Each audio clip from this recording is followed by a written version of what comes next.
Hello everybody, and welcome to the first episode of Sodor Schedule, the series where I talk about my headcanons for certain characters in Thomas the Tank Engine. And seeing that this is only the first episode, what better way to start the series than with Thomas? You know, Thomas doesn't really appear that much in the series. He has like a few cameos, but that's about it. Thomas never really had a main role in any episode, and every time I look up Thomas and Friends, Thomas is always the last character to show up. It's always James and Percy and Gordon. It's all of them. It's never about Thomas. There's never a single video on YouTube that's about Thomas alone. Never. Onto his voice. I mostly like to do my normal voice for Thomas in my videos, so the voice that mostly resembles him is the voice that Alec Baldwin gives him from seasons 5 to 6. I really think Alec Baldwin did a good job with Thomas. It wasn't too over the top, and it wasn't too underneath either. It was kind of just in the middle, and it really feels like what Thomas's voice would sound like if, you know, the show was American, even though it's British.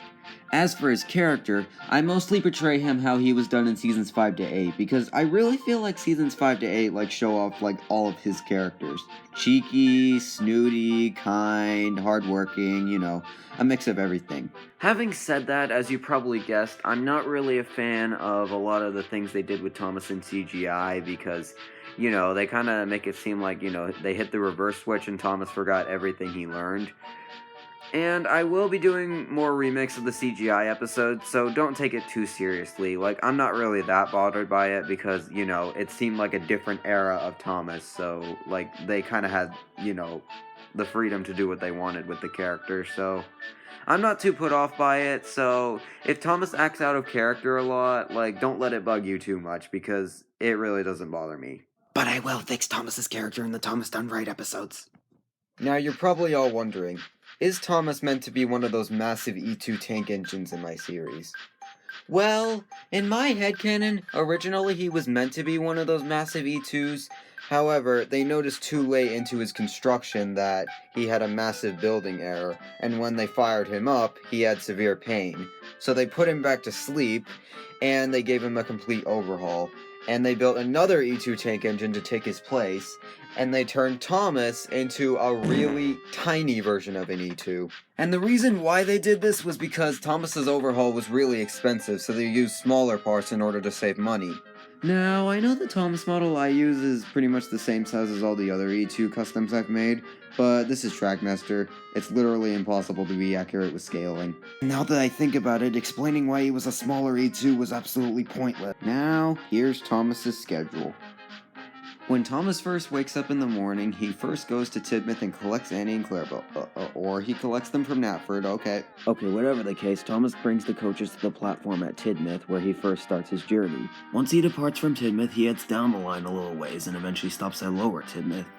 Once he departs, he crosses over the old harbor and then reaches Knapford Station. I know he's literally facing the wrong way every single time, but I honestly don't care. Departing from Knapford in the wrong direction will take Thomas over a set of points where he'll turn left and meet up with Bertie at the bus depot, where they'll most likely have a race. Thomas will run alongside a retaining wall for a little while until he reaches Tidmouth Bay, which is the beach station in Thomas and Stepney.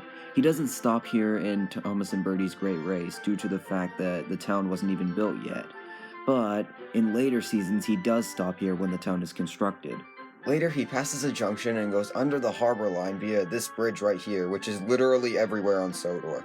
Once Thomas passes the bridge, he comes around the bend and comes under the intro bridge we see in every episode of the classic series, and then he stops at Dryaw Station, which is a much smaller airfield station for those who just want to travel to the branch line instead of traveling to the main line via the airport. Now, I know this station has 2 platforms in the show, so I'm just gonna say that sometimes there's a temporary platform that they put up just for goods traffic. Once he starts off again, he passes through a level crossing and then heads over a single set of points before passing over the bridge that goes over the harbor line.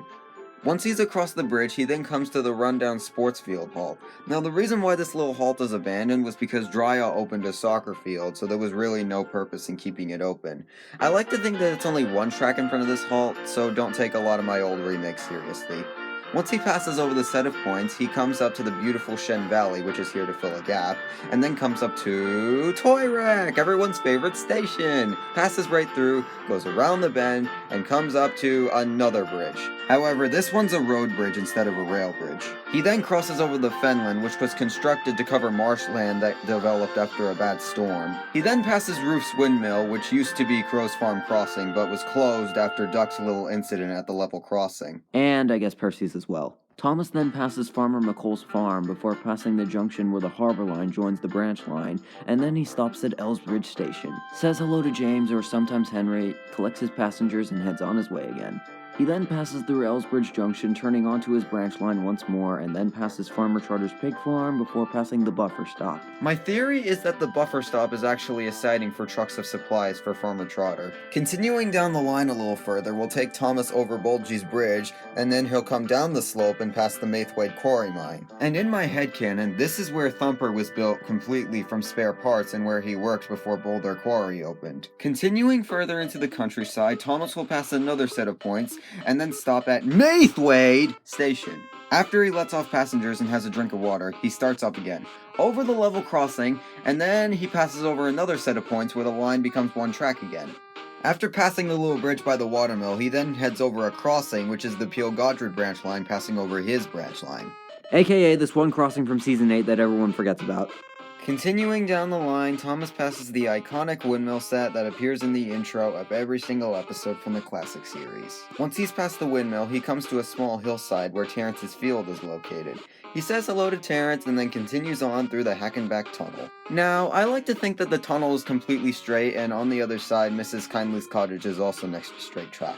Thomas then turns a small corner where he comes up to a three-way intersection and goes right, and then he comes around the bend and runs alongside two tracks, one of them leading to the Iron Bridge seen in the CGI series. More on that in a bit. He stops at Heckenbeck, picks up passengers, and continues down the branch line. And while he's continuing along, he passes over a series of points, one set leading away from the branch line and towards a big hill. And this hill is one of the most important areas on Thomas's branch line. Here's why. Every Sunday, Thomas goes right at this junction, goes over the set of points that makes the hill two tracks, heads over the hill, and then when he reaches the bottom, it turns back into one track, and then joins up with the main line connecting at Marin Station. Thomas then goes along the main line, stopping at all the stations until he reaches Vickerstown, where he then backtracks down the main line all the way back to Knapford. This is why we always see Thomas on the main line. Sir Topham Hatt knew his little engine was so popular from the start, so he simply built a track over the hill so Thomas would be able to join the main line, and the people traveling on the main line could also get a chance to travel on his famous little blue engine. And not to mention, Thomas also traveled up here to help with construction projects with the stations. Now, I am aware that he sometimes faces the wrong way at stations that are before the hill, but I kinda don't care. Anyway, back to the branch line. After the points, Thomas turns a corner before arriving at the school. Now, Thomas doesn't normally stop here to pick up the children because, you know, there are buses that can do that, but he does sometimes stop here during emergencies or when the buses aren't available. Continuing along, he passes over this little bridge, which is the same bridge Toby tight-roped on. He enters a rocky gorge and then passes over another level crossing. Once he's through the gorge, the line enters the countryside for a little bit until finally he reaches Farquhar. Now, the reason why Farquhar has two tracks instead of just one is because, well, it's the last station on the line. So I like to think that the second track is a passing loop for engines coming from the quarry or the coal mine. Oh wait, I was wrong! This isn't the last station on the line. Sometimes Thomas backs out of Farquhar after dropping off passengers and keeps going. He then comes up to the car ferry where he had his little incident with the trucks, and then he passes over this little bridge, which doesn't have any history behind it, and then he comes up to the junction for the gold mine in Ulfstead Castle. Being a passenger engine, he goes left and goes towards the castle. However, once he's dropped off his passengers at the castle itself, he reverses back, he goes the other way, and he heads to the town of Ulfstead instead. Now, the line does go further, but I will get into that once we get to Percy's episode. Now, by the powers of video editing, let's go back to Farquhar. Once Thomas has traversed all the way back down the branch line, he then collects a line of stone trucks, leaves Annie and Clarabelle, and starts his daily quarry delivery. However, all the locations he passes by are the same ones I literally just mentioned until he reaches Farquhar. Starting at Farquhar, Thomas continues down the branch line until he approaches the set of points. Turning left at this particular set of points will take him onto the quarry line. He'll pass through this level crossing where Mavis stuck, and he'll just turn and wind through all the rocky gorges that the quarry line has to offer. After zigging and zagging through many rocky gorges, Thomas finally approaches the crossing where he was halted by a policeman. I know it looks different from the one I used in Ring of a Bell, but I didn't pay attention to the map back then, so don't take that one seriously. Anyway, after turning around the final bend, Thomas will finally turn into Farquhar Quarry. He enters the quarry, collects his stone, and then starts right back.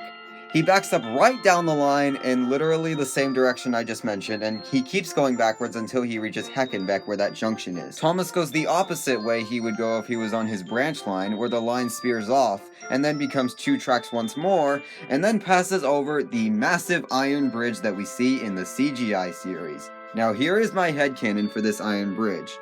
This iron bridge was constructed so it would be easier for Thomas to transport stone from his branch line to the docks. After the reconstruction of the old harbor, ships continued to bring cargo and other goods in, and they would continue to get stones from there. However, they soon found out about Brendam Docks, which was literally so much closer to where they were, so they decided to travel to the docks instead so they wouldn't have to go all the way to the harbor just to get the stone. However, it would be extremely hard for Thomas to traverse like his whole branch line and then reverse onto the main line, and then traverse onto Edward's branch line just to get the ships their stone. So Sir Topham Hatt had an iron bridge built over the main line and the Peel Godred line that connects Thomas's branch line to Edward's branch line. That way, Thomas can just pass over the bridge, run down Edward's branch line right to the docks, and he wouldn't have to wait to be switched or anything. Once he gets the stone to Cranky or whichever crane is available, he then heads back to Tidmouth and then does his passenger run all over again, and then he comes back to Tidmouth, either the big roundhouse or the tiny 3-berth sheds for a good night's rest. Well guys, there you have it, the first episode of Sodor's schedule. Now, this took longer to make than I thought it would, so don't expect episodes of this series too often, maybe every 2 to 3 months. But anyways, you're probably all wondering, is my map free to use? Well, if you want to use some of the headcanons I have for specific locations, then you can, but I prefer you not use the full map because I feel like I would just be insulting the Unlucky Tug if I gave everyone the privilege to use the map, because he put a lot of time and effort into it. So if you're a user who does Thomas content and you want to use this map, please don't use the Unlucky Tugs. His is probably better. Anyway, with that being said, there's nothing left to do but say my catchphrase. I have nothing else to say, but goodbye everyone.